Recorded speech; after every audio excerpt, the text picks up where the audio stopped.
Greetings, Earthlings.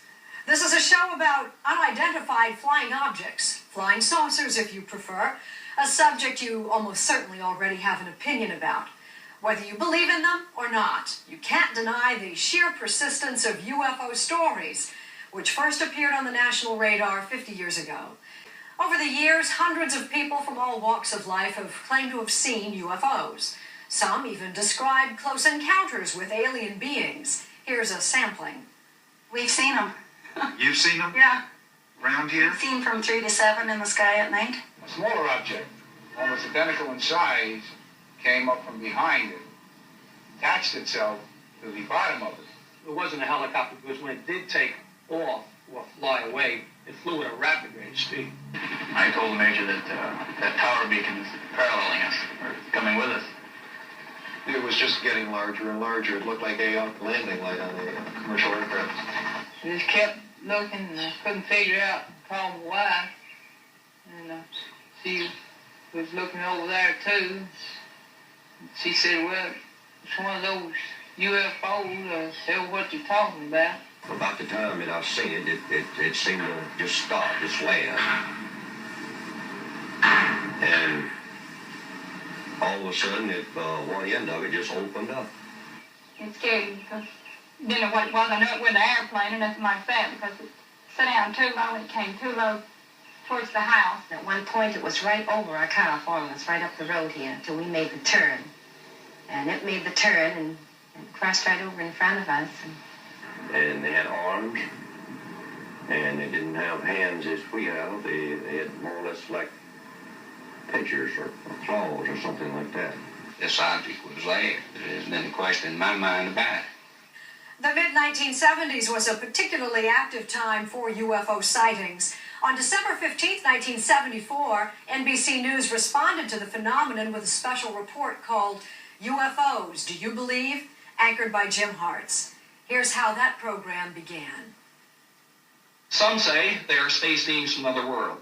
They had arms, something like human arms, human beings' arms, but their hands were well, like this. Some say they are a mass psychological delusion of the 20th century. I saw a flying object that was not manufactured, in my opinion, on this earth. That was metallic, and it was an aircraft. Some say they're advanced space vehicles being built by the Americans or the Russians or somebody here on Earth. It was definitely a flying craft. And I say maybe they are the angels of God. Right about this position here in the plexiglass, I observed the UFO. But then when we saw this red dome on top, we knew, and no sound at all from it. We knew that it had to be, a UFO. In front of this tree, Well, it came over and then came down a little bit lower than it. Mm-hmm. And then went back up. And it right in a perfect V shape. What we do know from refining this data is that something is being seen in our atmosphere, that this something is craft-like in nature, it's solid. Here's something going on in the sky. People report it constantly, over and over and over again for 30 years. It's part of our environment. Why isn't it something that's known? Everything got quiet before the incident that was taking place. There was no sound involved. There was no worry. You couldn't hear a pin drop. It definitely was late.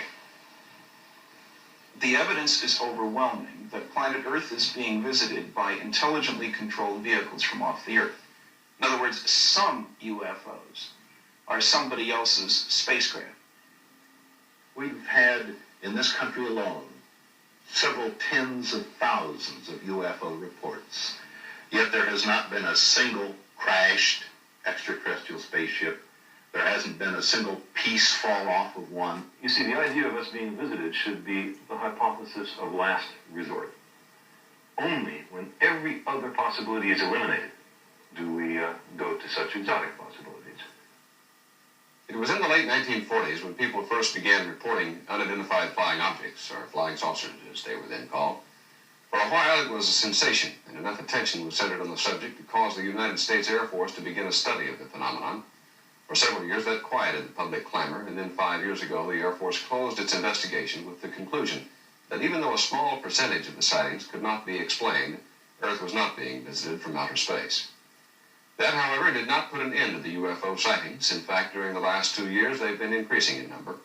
Tonight, we will hear from people who claim to have seen unidentified flying objects. We will also hear from people who believe that some UFOs are spaceships from somewhere else, and from other people who do not believe that at all.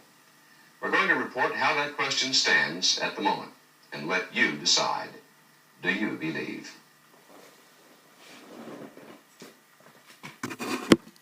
Our sun is one of billions of stars in the galaxy. Our galaxy, the Milky Way, is one of billions in the known universe. The odds are good that somewhere beyond Earth, life has evolved, even intelligent life. Does that mean that extraterrestrials have summoned the will and the ability to cross light years of space just to visit us? That question lies at the heart of the UFO debate. Here again, the 1974 NBC News special, UFOs, Do You Believe? These people are tracking flares for practice. So if they ever see a UFO, they will be able to report accurately its speed and direction. It's an exercise held every summer in southern Illinois by the Mutual UFO Network. Still 280 degrees. We attack this entirely from a scientific viewpoint because the people in the Mutual UFO Network are very serious. And they're from all walks of life, from all occupations, all ages, but they have one common interest, and that is resolving the UFO phenomenon. Do UFOs exist? How are they powered? What's their system of propulsion? Where do they originate? Where are they from? And what can we learn from these little fellows that drive them? On the outskirts of Tucson, Arizona, is the headquarters of the oldest of the UFO study groups, the Aerial Phenomena Research Organization. It was founded in 1952 by Jim and Coral Lorenzen.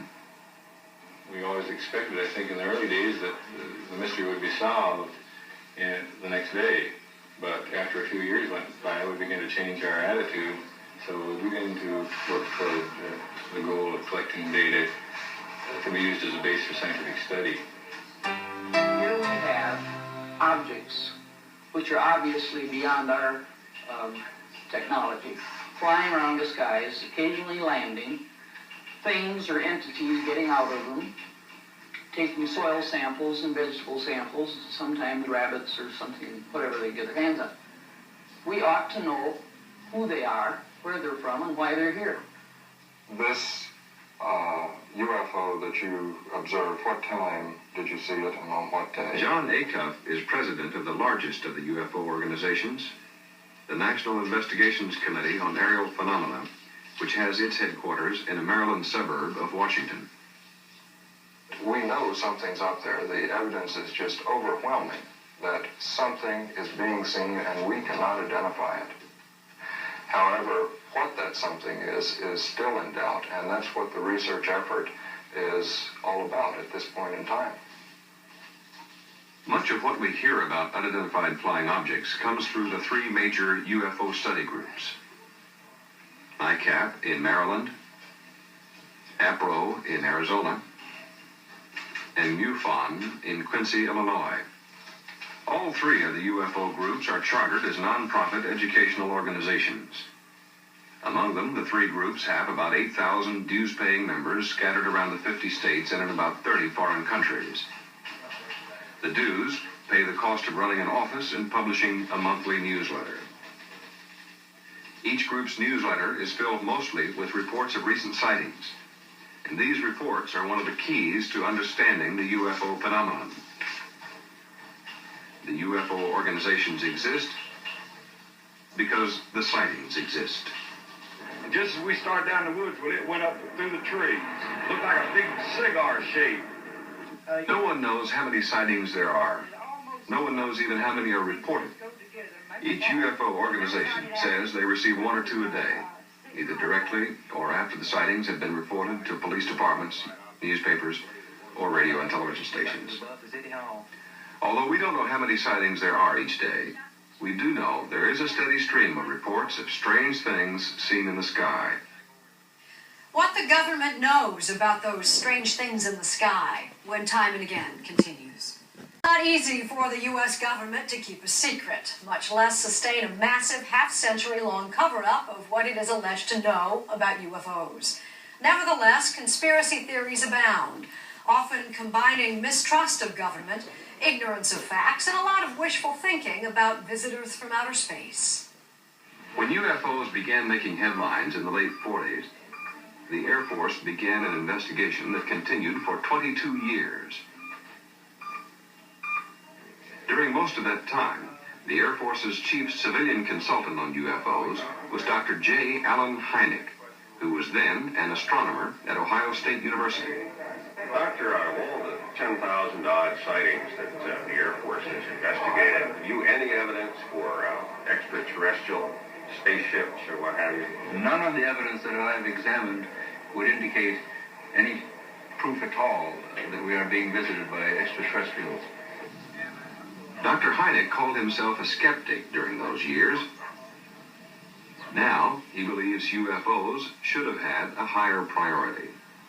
Had the Air Force really thought the subject was serious, then it would have been certainly under the head of at least a colonel and probably a general.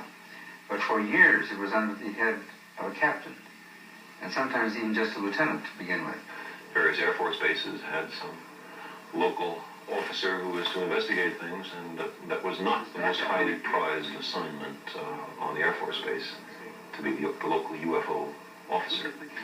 But they never actually denied the existence of UFOs, never once, the phenomenon of UFOs. But they said, in effect, whatever it was did not endanger the national security of the United States, and that is their primary responsibility. The government's UFO files are stored here at Maxwell Air Force Base in Montgomery, Alabama. In 5.5 filing cabinets are notes, documents, and interviews on 12,618 UFO cases. 701 of them are still marked unknown. Since 1969, the investigation has been officially closed. Today, the investigation of UFO sightings is in the hands of the private UFO organizations. These people are members of the Mutual UFO Network, and they are all part-time volunteer investigators. Anybody who recognizes a UFO right off the bat, you should be suspicious. Why was this person ready to see a UFO? One of the investigators at this meeting is Ted Phillips, a highway inspector from Sedalia, Missouri, who pursues UFO cases in his spare time. Mr. Phillips, like almost everyone else here, has never seen a UFO himself. His interest comes through the reports of what others have seen. I found the imprints here, like the tripod. It sit down here, and whatever it was, a creature, or object, or however, it got out and went this way. With the grass, it's tall now, as you can see, but it was brushed aside. And I guess the footprints were about 5 feet apart, I guess. The stride was real large. And it made a circular motion. Right in this vicinity here, where this tree limb had jerked and jerked till it snapped completely. It made a thrashing sound. This one shook my daughters because with the other activities going on, the light shining and the movement, the thrashing sound, well, she got somewhat hysterical almost, and I was trying to hold my cool, not to come unglued myself, and crap. The Richards case, the Columbia, Missouri case, is a very good one. Shortly afterwards. I have no idea what he saw, other than to say that he saw a UFO, because we can't identify it. There's no rational explanation for it.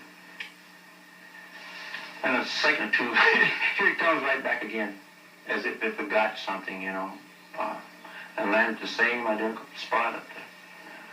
And you mentioned loading your gun. Yes, and something at this time told me not to shoot or even not to go outside, just to stay still, lock your doors, and just wait it out. That's what I did. Well, having your dogs exhibit that kind of fear, too, yeah, that was another good indication. That's right. They disappeared. They quit barking. And what you might say, we were trapped. So we couldn't do anything. The Richards case is a very, very interesting case. and it has to rank quite high. Like other UFO investigators, Mr. Phillips has two problems. First, he must pursue UFO cases on his own time and at his own expense. Second, the physical evidence is never conclusive. What could be proof of a UFO landing could also be explained in other ways. In the end, Mr. Phillips must judge the UFO sighting by what the witness tells him about it. You must take... Another part-time UFO investigator is Dr. Alan Hynek, chairman of the astronomy department at Northwestern University. Right over in here is where I took the shot. All right, now then, show me exactly where... Last summer, Dr. Hynek investigated a UFO sighting in Lincolnshire, Illinois. The witness was David Dorn, age 11. The first photograph was taken, as I recall, above those treetops, just coming down like a bubble. Second photograph was coming down at a very steep angle, coming down right past that treetop.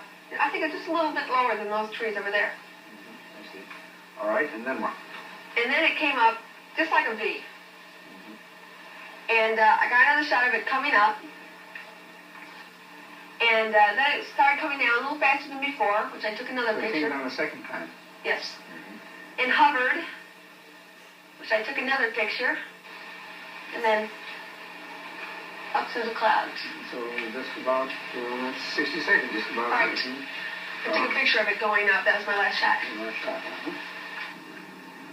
If you were going to deliver any fake photographs like this, let me ask you, how would you go about it? Well, the first thing that comes into mind is that I could probably take a garbage can lid and maybe rig it up in a wire from a treetop to another treetop and photograph it at different angles. I see, and do you think that would be a likely thing to do? No, but that's really about all I can Let think me ask, did you do that? No. All right. Well, I had to get there. And now, tell me, where are the negatives? Well, those were accidentally lost by my fault. I was so excited about the results of the pictures. They turned out so good that I just threw everything away, and they went out with the trash the other night. You're just so interested in watching the pictures, seeing the Yeah, I got so brother. excited about them, yes. I'll bet you that's bothered you since. Yes, it has. You've been kidding about that quite a bit? Quite a bit. Time and again as we look at the UFO phenomenon, 50 years old and still going strong. There's a lively market for UFO information. Hundreds of books have been written on the subject, clubs have been formed, conventions held, souvenirs sold. UFO might just as well stand for unprecedented financial opportunity. Despite all the hucksterism and hype, the question remains, what about the UFO sightings that cannot be easily explained? Let's return to the 1974 NBC News special, UFOs, Do You Believe? Beginning with a clip from talk show host Mike Douglas. According to a recent Gallup poll survey, 51% of the people interviewed believe that unidentified flying objects are real and not just figments of the imagination. And my next guests are a little more than just believers because they actually came in contact with a UFO. Please welcome Charles Hickson and Calvin Parker.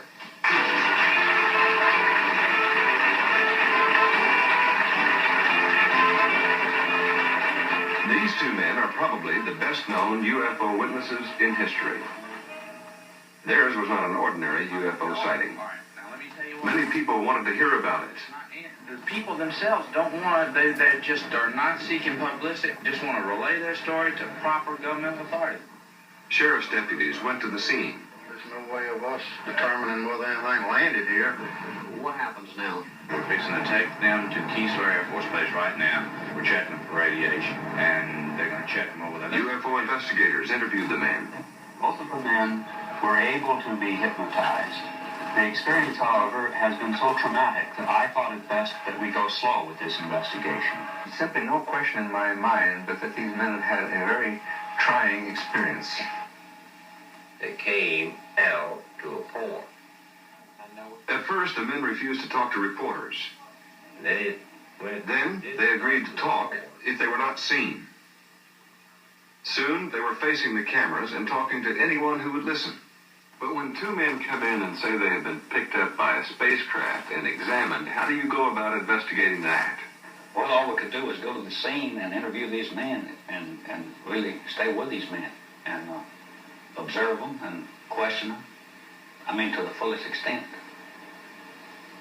And at no time could we, their stories were the same. We interviewed them separately and before, and then we put them together. And we monitored their conversation. I believe the men saw something that scared them. Now, like I said already, I don't know what. A few days after the UFO incident, Charlie Hickson went back to his job as a foreman at Walker & Son shipyard in Pascagoula. Calvin Parker also worked at the shipyard, but after the incident, he quit his job and moved back to his hometown, Laurel, Mississippi. Just to start with, I thought I was just gone as far as mentally. So I got out and got married, got a job on this chicken farm. When I was working in the oil field, they wouldn't let me work out there and they didn't pay so, because you know how much a man is, they'll harass you and all. So I quit, went to work on this chicken farm, just me and my wife, and I really enjoyed it down there now, and I've got myself back together in the past few months, and I'm feeling a lot better now. I'm doing real good now. Do you have any notion why you were picked? No, not really. I guess I've asked myself that question 100 times. Why me? It is, in my mind, a hoax that's been perpetrated on the American public. The story is so fantastic, it almost challenges one's credulity. Well, the only honest thing I can say is that they both had one hell of a frightening experience. But whether it was a real nuts and bolts hardware, something absolutely tangible, I can't say, because when I was there, I looked around to see if there are any physical effects, as we have had in other cases where the ground has been disturbed or tree branches broken. I could find no evidence, no physical evidence in this particular case. And yet, to them, I feel quite sure they weren't hoaxing or weren't lying. Things have been written, and many different stories have been told about what happened October 11th, 1973, on the banks of the Pascagoula River here in Pascagoula, Mississippi. We had encountered something that had to be from another world. Our government say. Mr. Hickson's record is a straightforward account of the story he has told so often during the last year. 200 million people. Get more involved with it. They shouldn't need to get to care what was felt. Right. Mr. Hickson is also writing a book and has taken a leave of absence from his job to work on it. You know, something will happen to all of us some of these days, and if something did happen to me, then there will be a record of what did happen to Calvin and me. I will announce Rennie Bradner, TV reporter on the scene, reports on UFOs. Okay, Rennie, and then you, like I said, we want the record sold, and then you'll introduce Mr. Hickson. And then after that, I'm going to take this young lady here, I'm going to hypnotize her, she's going to go back to her mommy's tummy, and we're going to go into her super consciousness, which is back into probably another world or somewhere. And then we're going to ask her questions all about UFOs. Charlie, I want you to sit next to her because you're going to feel some of your vibrations. Sunday, I'm going to sit down with him, and I'm going to get just as close as I can of what the craft looks like. Hey, Charlie. I probably look worse than him. Did you see the thing take off and go away and disappear? I saw it leave. I can't say that how far out I've seen it, but it seemed to just almost instantly it was gone. Yeah, and this is the examining thing that floated in front of you. Right. How do you feel about all this by now? Why do you think you were singled out? Well, I don't know. I can't figure that out. I have no idea. I keep saying, why me, what does it mean?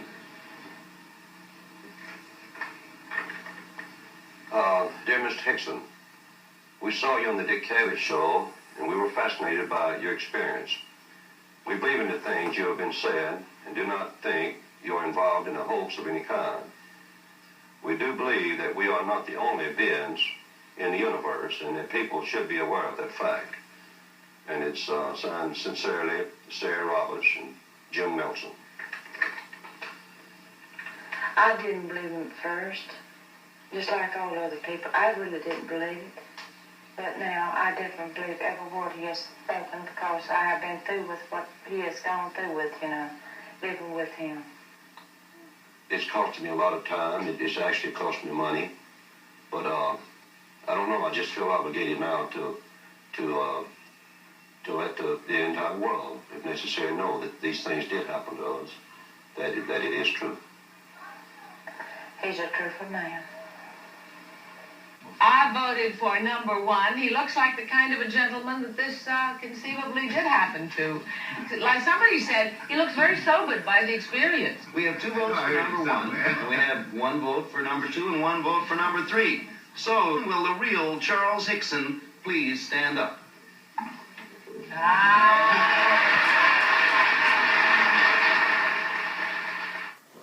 The McLaughlin Group. Saturdays at O is to country music, a tried and true topic with a built-in national audience.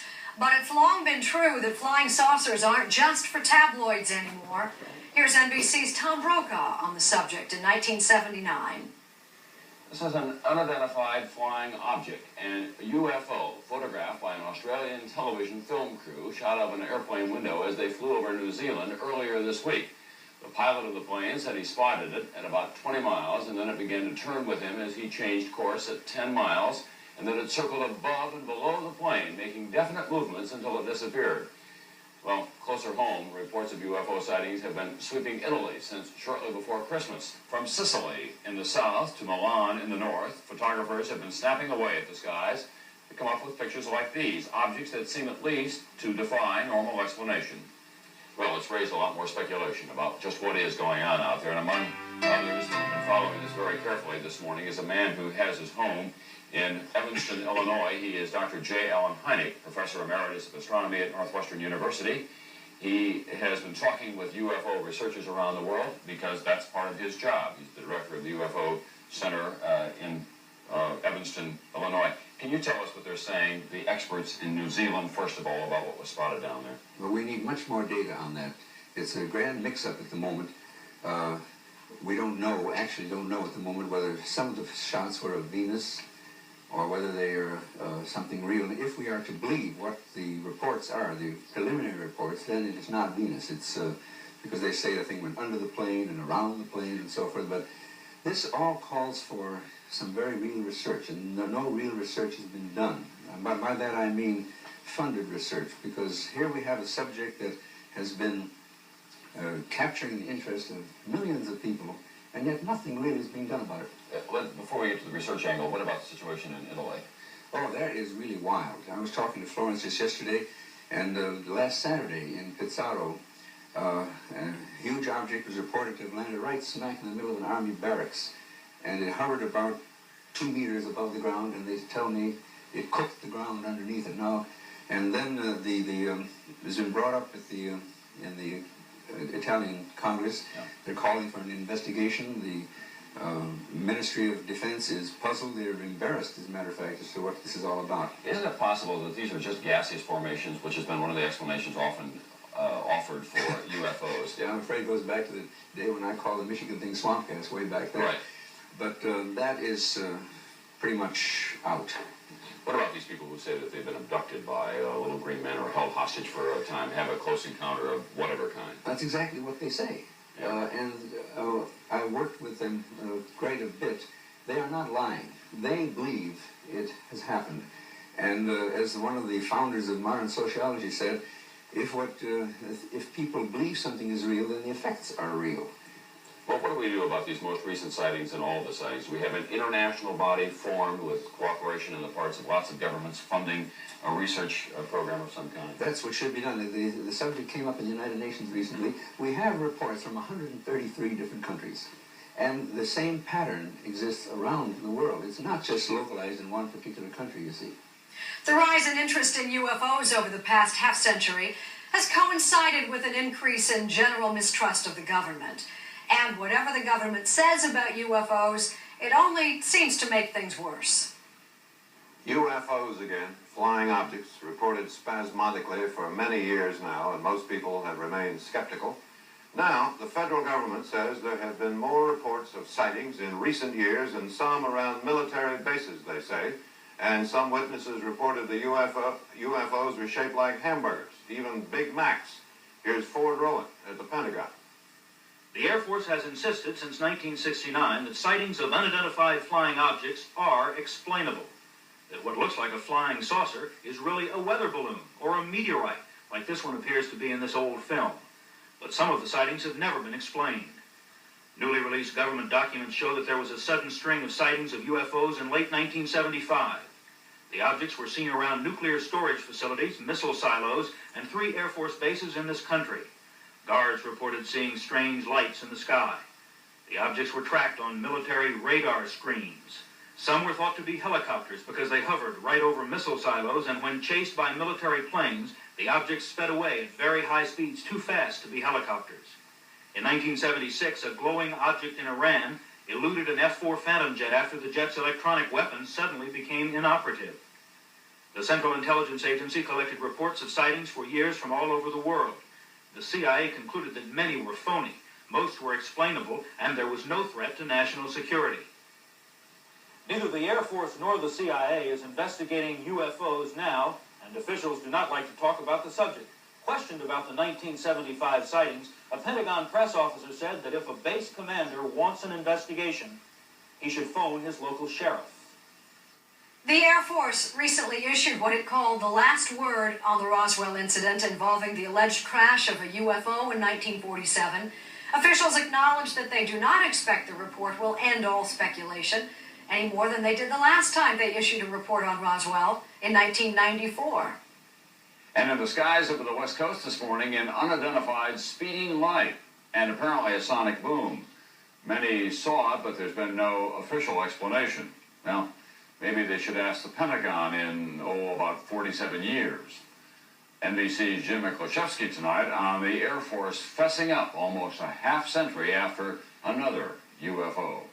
Stories about UFOs and aliens swooping down from outer space have long captured our imagination, especially the Roswell incident.